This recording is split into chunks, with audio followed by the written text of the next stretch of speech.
Okay guys, it's May the 1st, just a little bit after 5 o'clock in the evening. So guys, I took pretty much the month of April off. I had a 10-day tour for work there at the beginning of April, and come back from that, my wife and I celebrated our 23rd wedding anniversary, so we took a little trip for that. And I've been pretty busy at work, so haven't really made any progress on the car. I have ran into an issue on the doors, and I want to share that with you and just get your thoughts on that before I proceed. So here's the original passenger door on the car, and you'll notice here it's got these molding studs along the top of the door. There's 6 of them on the door, 12 total. So what you'll wind up with is a clip that will go on the top of the door, and it kind of locks in. And you'll see right there how it hugs the top of the door and it comes down. Now this clip here is a used clip, and you can see it's got just a little bit of movement to it. So this is part of the Z21 trim that goes along the top of the door. And on these clips, this trim, it fits over the door, over the inside of the door. And then it comes down, and then it will push onto that clip. I don't have them all on there, but you get the idea. And this will actually continue around. There's another piece that goes on the hood. But you get the idea. You've got the Z21 chrome that goes on top of the door. And I like that look. I like that chrome, that wide chrome. And I was pretty much going to start there with the new skin. I was going to install these studs. I had them marked at the correct locations of where they would go on the new skin. So I bought a stud welder, and I bought one of these to use with the pins for pulling dents. But a pretty neat feature that this stud welder has, it has the rivets that you can weld. It utilizes a couple different tips. This is the tip for the studs, and most of you guys have seen these. This is the tip for the molding rivets. And the instructions just say you're supposed to push this down, get it seated in there. I've cleaned it really good. So I've got me a test panel sitting here on the workbench, and went ahead and started practicing, trying to get the feel for using these rivets, welding them in. And it has to be a pretty precise location, because like I said, these molding clips, they got to hug the top of the door there. That's actually the top of the door skin. And then like I said, showed you over there, they just lock into place. Now I welded them in several spots, and next thing I know, I just wondered how strong they were, so I just started taking a pair of pliers and just trying to break them off. Well, they break rather easy. And I done everything that I knew to do. I called the manufacturer.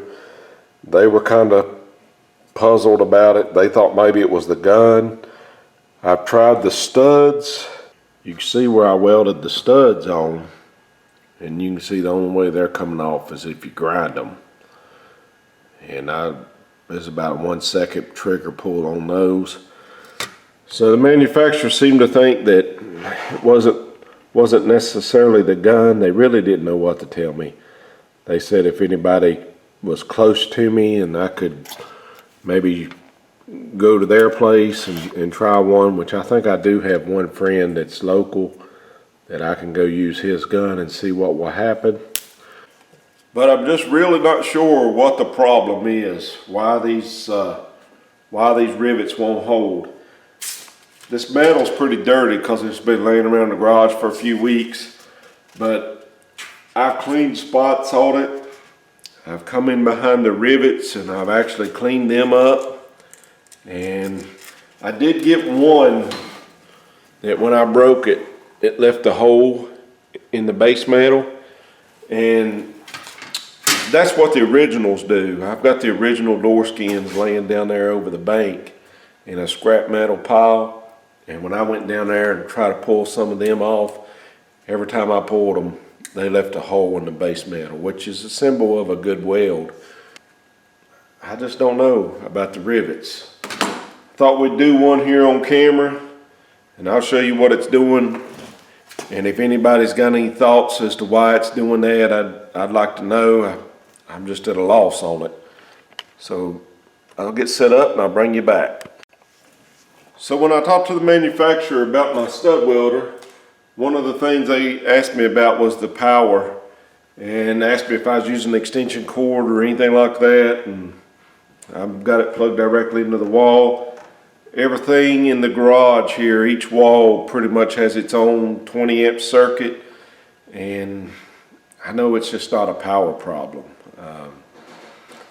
So I pretty much feel safe on ruling that out. You know, I know a lot of guys that'll use an extension cord and you know, 50-foot extension cord or something with a welder or something. That's not the case here. Like I said, I just don't really know what it is. Got the edge of it cleaned, and this is all magnetized here in the tip. I cleaned the tip with steel wool. Alright guys, we'll go ahead and try this. I've got the metal pretty clean there.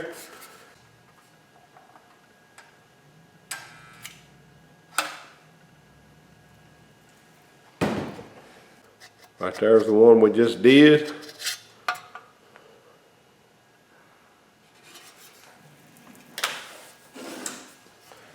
So now we'll just wait for it to cool down. You can see the back side of it. It looks like it penetrated it. And it is slightly raised, so it looked like it come all the way through. So now I'll take these pliers. I mean, it's on there pretty good, but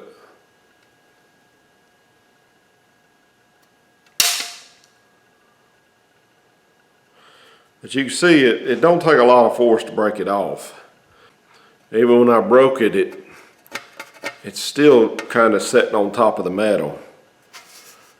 And when you go to put those moldings on,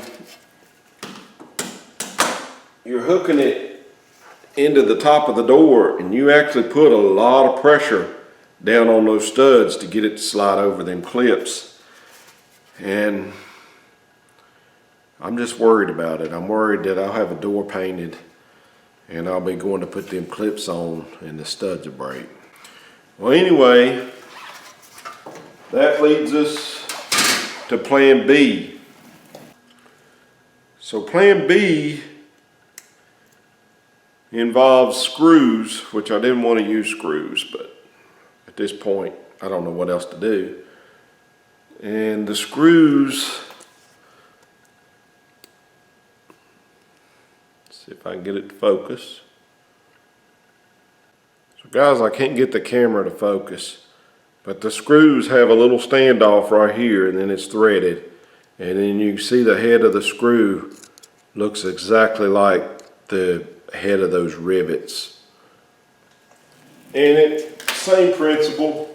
So I got the screws in, I ordered them. Now one thing about it, using the screws, it's a lot easier to get a more precise location for the clips than with that gun. Because you can imagine you've got your door skin up here and you're coming in with this gun, and even though that tip is magnetized, those rivets will still fall out, and you've got to get it pretty much right in the right location. That way your molding clip will wrap the top of the door. If not, you'll wind up with something like I've got right here, and the molding clip, it just won't be right. So it is a little bit easier because you can come in here and you can put your clip on, and when you get your clip on, you can actually just make you a reference mark, and that tells you where to drill your pilot at. So you got a little bit more control of it like this. However, it's still got its own set of problems. what's that saying? For every action, there's an opposite reaction. This is it right here. So the very first one I put in, you can see it. It's right here. You see it coming through the back side. But one thing about it, I put my clip on, I slide it over, it's real loose. It's almost as if the standoff distance is too long. Therefore, it's not tightening up against the molding clip. So that's plan B, and didn't really work. Now, after sitting here thinking, what am I going to do now? So after much thinking about it, I got to thinking, on these second gens, the skin, the top of the skin, like I mentioned, is just folded over. So you've got two pieces of metal here. So what I wind up doing, I wind up drilling my pilot hole, which was a 1/16. I drilled the 1/16 all the way through. Come back with the 3/16 and just open the top side up just a little bit. And come back with the 1/8 and then just really just open that top side up. And what that did, it allowed me, basically allows that standoff to go inside that first hole, and it allows you to basically set the height of it. But it's real tight fit, but if I wanted to, I could take this screw all the way flat, and you'll see it coming out the other side. So let me get the height set on it. You see how it hugs the edge of the door there, and then you see it's coming through the back side just a little. Now, one thing about this skin, it wasn't a real tight crimp like the ones I've got are. And at first I thought I was doing that with the screws, but I went and looked back at some of the others, and it was like that. That's kind of where I'm at on this. But here's another kicker. Depending upon the way the skin lays onto the frame, the part that protrudes could actually cause you some clearance issues as far as the skin not laying down right. So here is what I'm thinking about doing. I was thinking about taking my screws that I was going to use, and I'll probably blast them, probably media blast them. That way they've got an etch on them. And I'll probably stick them in a paint stick or something and media blast them. But then what I was thinking about doing is getting the panel bond adhesive, and basically taking panel bond and filling this first hole here, and even coating the threads of the screw. I'll go ahead and I'll set the height of it like I've done on several of these others. And then what I'll do is I'll file this edge that's sticking up, I'll file it down to a point to where I can lay the skin on there without any clearance issues, and then I'll panel bond it from the back as well. I thought about welding it, but with the panel bond I'll be able to bond the screw all the way in both pieces of metal, and I think it'll be stronger versus just being welded on the back side. It's something that I went back and forth with myself, and that's kind of where I'm at on it. And that's why I'm making this video, just to get your guys' thoughts on it. Here's another one of those studs that I welded. You see how easy that one broke. I mean, like I said, that would be devastating to basically be putting the car together and have something like that happen. But I may try on this practice piece to weld one of these and see how it holds. But I've never used that panel bond adhesive before, but I think in something like this, it may work fine. But give me your thoughts on it and let me know what you think. I'd actually thought about just deleting this trim option altogether. There's a couple other versions that you can go with, and let me show you that on the car.